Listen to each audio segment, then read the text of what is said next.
ओम नमो भगवते वासुदेवाय नमः।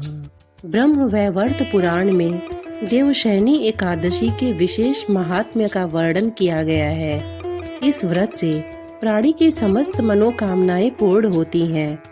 यह एकादशी आषाढ़ मास के कृष्ण पक्ष की एकादशी, जिसे योगिनी एकादशी कहते हैं, के बाद आती है।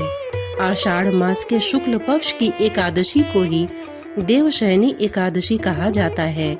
इसी एकादशी से चातुर्मास का आरंभ माना जाता है। इस अवधि में कोई भी शुभ कार्य जैसे विवाह आदि नहीं किया जाता।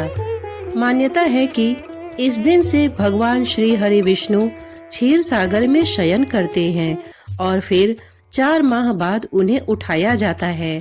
उस दिन को देवोत्थानी एकादशी कहा जाता है। इस बीच के अंतराल को ही चातुर्मास कहा गया है। देवशयनी एकादशी को देवशयनी, महा एकादशी, थोली एकादशी, हरि देवशयनी, पद्मनाभा शयनी तथा प्रबोधिनी एकादशी भी कहा जाता है। देवशयनी एकादशी के व्रत की कथा। धर्मराज युधिष्ठिर ने कहा, हे केशव, आषाढ़ शुक्ल एकादशी का क्या नाम है? इस व्रत के करने की विधि क्या है और किस देवता का पूजन किया जाता है? श्री कृष्ण कहने लगे कि हे युधिष्ठिर, जिस कथा को ब्रह्मा जी ने नारद से कहा था वही मैं तुमसे कहता हूँ। एक बार देव ऋषि नारद जी ने ब्रह्मा जी से इस एकादशी के विषय में जानने की उत्सुकता प्रकट की। तब ब्रह्मा जी ने उन्हें बताया, सतयुग में मांधाता नामक एक चक्रवर्ती सम्राट राजा राज्य करते थे। उनके राज्य में प्रजा बहुत सुखी थी, किंतु भविष्य में क्या हो जाए यह कोई नहीं जानता। अतः वे भी इस बात से अनभिज्ञ थे कि उनके राज्य में शीघ्र ही भयंकर अकाल पड़ने वाला है। उनके राज्य में पूरे 3 वर्ष तक वर्षा न होने के कारण भयंकर अकाल पड़ा। इस अकाल से चारों ओर त्राही त्राही मच गई। धर्म पक्ष के यज्ञ, हवन, पिंडदान, कथा, व्रत आदि में कमी हो गई। जब मुसीबत पड़ी हो तो धार्मिक कार्यों में प्राणी की रुचि कहाँ रह जाती है। प्रजा ने राजा के पास जाकर अपनी वेदना की दुहाई दी। राजा तो इस स्थिति को लेकर पहले से ही दुखी थे। वे सोचने लगे कि आखिर मैंने ऐसा कौन सा पाप कर्म किया है जिसका दंड मुझे इस रूप में मिल रहा है। फिर इस कष्ट से मुक्ति पाने का कोई साधन करने के उद्देश्य से राजा सेना को लेकर जंगल की ओर चल दिए। वहां विचरण करते करते एक दिन वे ब्रह्मा जी के पुत्र अंगिरा ऋषि के आश्रम में पहुँचे और उन्हें साष्टांग प्रणाम किया। ऋषिवर ने आशीर्वचनों उपरांत कुशल क्षेम पूछा। फिर जंगल में विचरने व अपने आश्रम में आने का प्रयोजन जानना चाहा। तब राजा ने हाथ जोड़कर कहा, महात्मन, सभी प्रकार से धर्म का पालन करता हुआ भी मैं अपने राज्य में दुर्भिक्ष का दृश्य देख रहा हूँ।